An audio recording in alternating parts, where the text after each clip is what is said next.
السلام عليكم، اهلا وسهلا بحضراتكم. معكم دكتور محمد الهلالي. النهارده هنستعرض حاله مميزه جدا. هي حاله مرحله تانية. كان فيها تحدي شويه لان المنطقه المنحه يعني كان فيها الاختطاف يعني شديد شويه.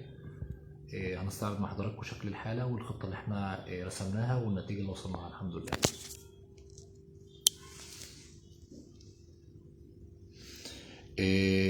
ده كان شكلنا قبل الزراعه، يعني ده قبل اليوم.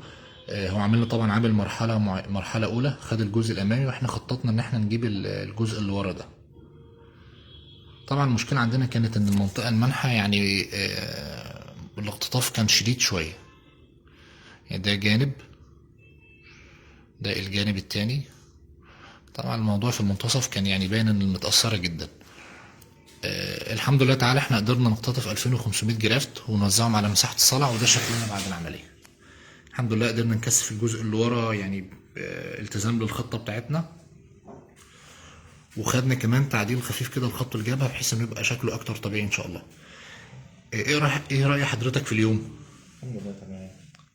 الزراعة تجربة موفقة. الحمد لله. ان شاء الله الامور تبقى احسن باذن الله، وهنتابع وان شاء الله النتيجة تبقى مرضية لحضرتك. يا رب. نورتنا.